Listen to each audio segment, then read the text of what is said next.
नमस्कार। गणित विषय की इस कक्षा में आप सभी का स्वागत है। हमारी कक्षा का विषय है विभाज्यता कैसे कार्य करती है और ये हमारी दूसरी कक्षा है। एक कक्षा हम इसमें पहले ही कर चुके हैं। अब उससे आगे करते हैं 6 से विभाज्यता। लेकिन 6 से विभाज्यता से पहले एक और चीज जो हम कर लेते हैं कि यदि कोई दो सह अभाज्य संख्याएं हैं, अभाज्य और सहभाज्य संख्या हम पढ़ चुके हैं पहले ही। दो सह अभाज्य संख्याएं,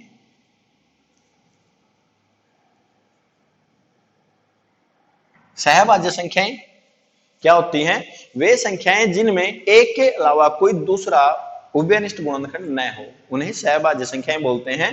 जैसे 4 और 9 है, ये दोनों सहभाज्य संख्याएं हैं।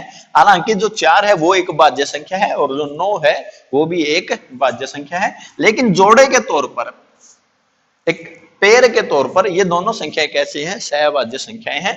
क्योंकि अगर आप 9 के गुणनखंड लिखें तो 1, 3 और 9, और 4 के गुणनखंड लिखें तो 1, 2 और 4, दोनों में सिर्फ एक ही उभयनिष्ठ गुणनखंड है, वो है आपका 1 है। तो जिनमें सिर्फ एक ही उभयनिष्ठ गुणनखंड हो वो 1 होगा, तो ऐसी संख्याओं को बोलते हैं सहभाज्य संख्याएं।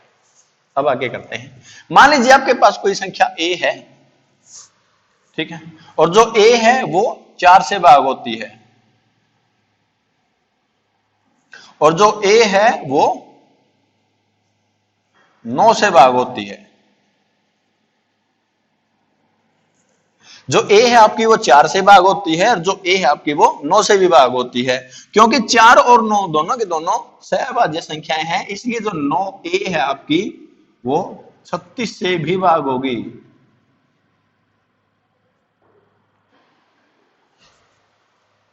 इन दोनों की गुणा से विभाग हो जाएगी, गुणा से जो संख्या प्राप्त होगी उससे विभाग हो जाएगी। और समझिए एक बार, मान लीजिए आपके पास कोई संख्या है a जो 6 से भाग होती है, और कई संख्या है आपके पास a, वही संख्या, उसी संख्या की बात है, आपके पास कोई संख्या है आपके पास a, और अगर वो आपकी मान लीजिए 5 से भाग होती है, ठीक है, तो ये जो a है आपकी, क्योंकि 6 और 5 दोनों आपस में सहभाज्य संख्याएं हैं, इसलिए जो a है आपकी वो 30 से भाग होगी।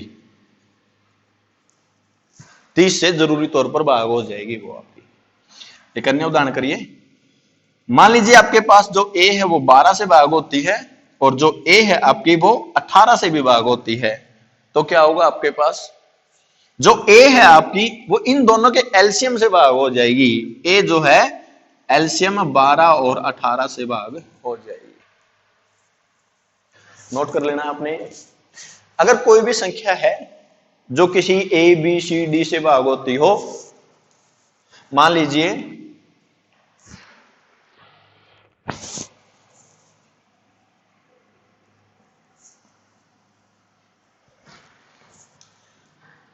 यदि p किसी a, b, c, d और e इस प्रकार से भाग होती है,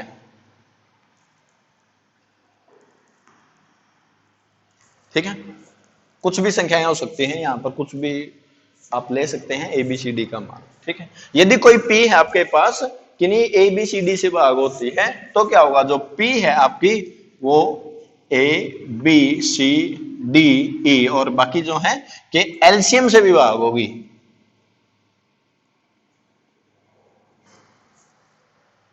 आपके पास कोई संख्या है वो किन्हीं संख्याओं से भाग होती है, तो वही संख्या जो आपकी जिन संख्याओं से भाग होती है उनके एलसीएम से भी भाग होगी।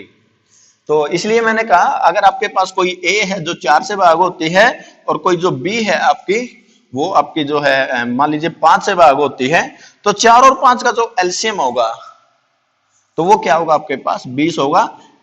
a है भाई यहाँ पे, तो जो a है वो 20 से भी भाग हो जाएगी।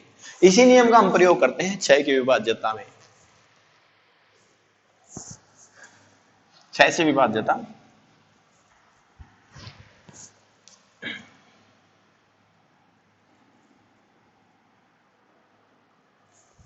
देखिए, जब 6 के अभाज्य गुणनखंड करते हैं तो आपको प्राप्त होता है 2 और 3, ये 2 और 3, ठीक है, और दोनों के दोनों कैसी हैं? आपस में सहअभाज्य संख्याएं हैं।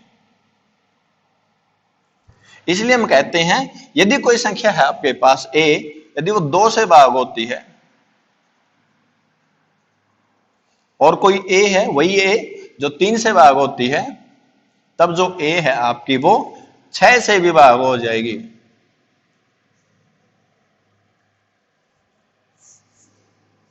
छह से भी भाग हो जाएगी, ठीक है। इसलिए 6 के विभाजित हम देखते हैं कि जो संख्या है वो 2 से भी भाग होनी चाहिए और जो संख्या वो आपकी 3 से भाग होनी चाहिए, तब आपकी जो संख्या है वो 6 से भाग हो जाएगी।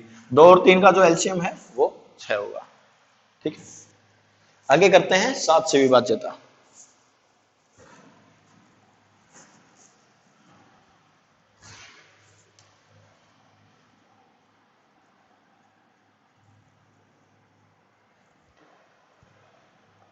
इससे पहले करते हैं जो संख्या है, हमने जो पिछली कक्षा में किया था, मान लीजिए इकाई का अंक 1 है, दहाई का अंक b है, सैकड़े का अंक c है और हजार का अंक d है, तब आपके पास संख्या क्या होगी? 1000 d जमा में 100 c जमा में 10 b और जमा में a। अब जो संख्या है मैं उसको दूसरे तरीके से लिखता हूं। मान लीजिए आपके पास एक संख्या है 7682 है, मान लीजिए।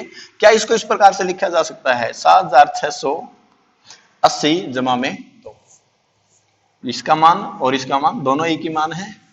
मान लीजिए आपके पास एक संख्या है 9999, तो इसको क्या मैं ऐसे लिख सकता हूं? 9990 जमा में 9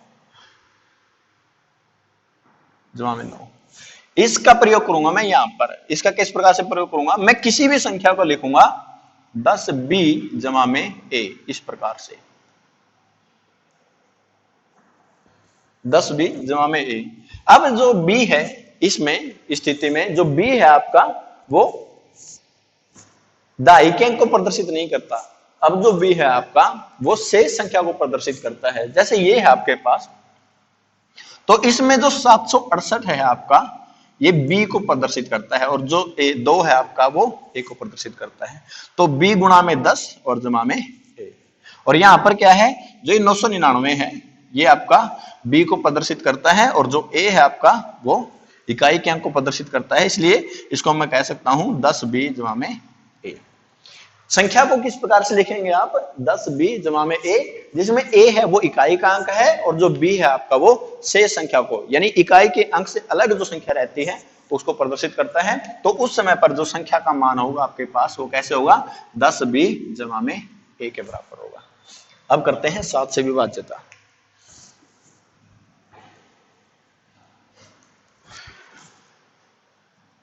अगर आपका 10b जमा में a जो है अगर वो 7 से भाग हो जाता है, तो देखते हैं किस कंडीशन में ये जो आपका 7 से भाग हो जाएगा।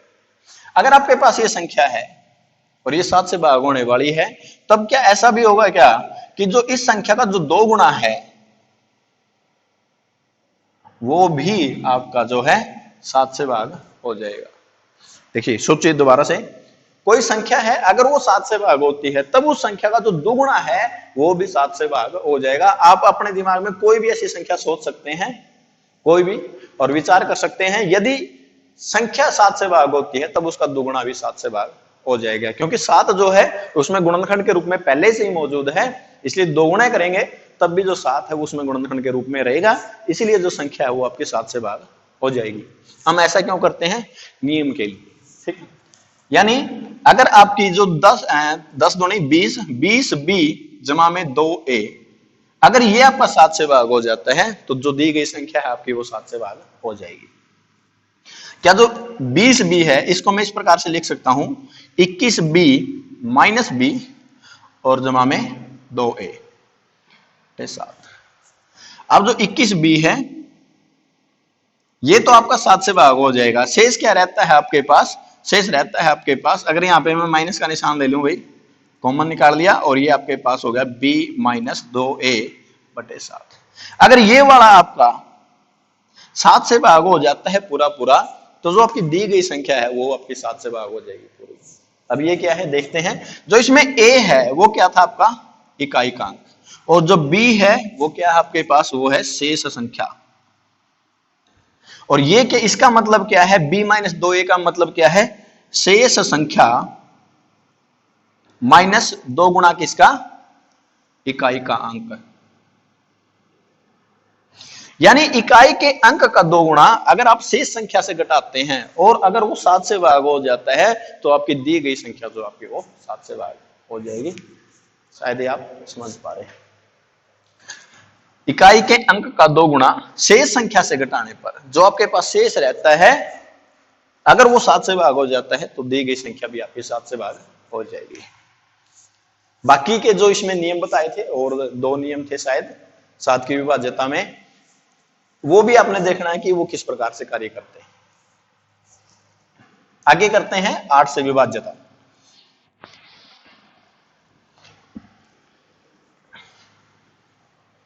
आठ से विभाज्यता,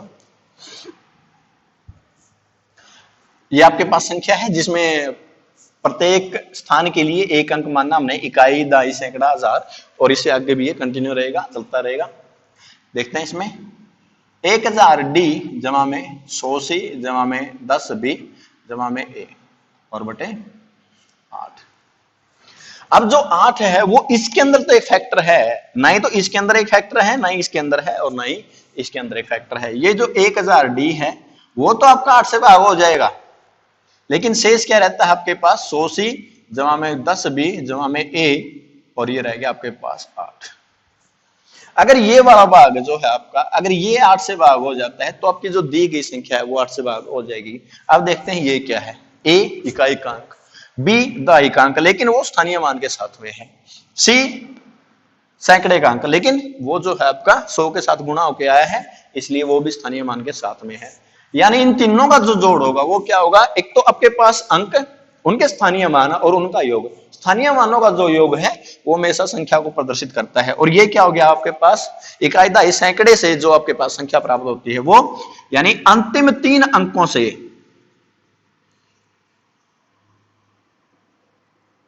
बनी संख्या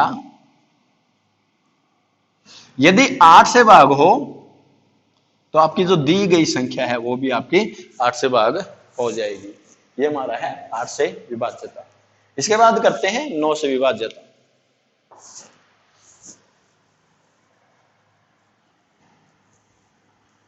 विभाज्यता के नियम बहुत ही आसान है, अगर आपको बीजगणित की थोड़ी सी भी समझ है तो यह बहुत ही आसानी से बना पाएंगे। आगे है 9 से विभाज्यता, ये होगी हमारे पास 9 से विभाज्यता। 9 से विभाज्यता में क्या करेंगे, जो 1000 डी है इसको मैं जिस प्रकार से 3 में लिखा था उसी प्रकार से लिखते हैं। 999 डी जमा डी, 99 सी जमा में सी, 9 बी जमा में बी और जमा में ए, अगर ये आपका 9 से भाग हो जाता है। ये और ये जो 3 भाग हैं, इनमें 9 जो है एक गुणनखंड के रूप में है, इसलिए इनको अलग लिख देते हैं। 999 डी जमा में 99 सी जमा में 9 बी बटे 9।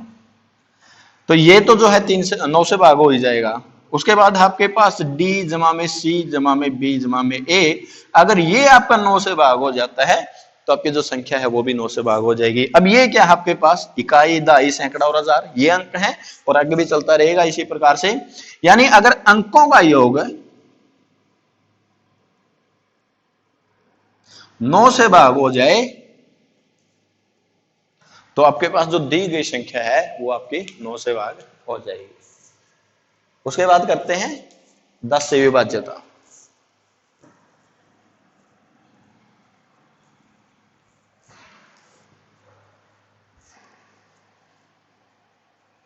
से विभाज्यता देखिए, इसमें 10 एक फैक्टर है, इसमें भी 10 एक फैक्टर है और इसमें भी 10 एक फैक्टर है। आपके पास रहता है सिर्फ इकाई का अंक, यानी 1000 डी जमा में 100 सी जमा में 10 बी, इन सभी में 10 एक फैक्टर है, इसलिए ये सभी जो हैं 10 से भाग हो जाएंगे। आपके पास शेष रहता है ए।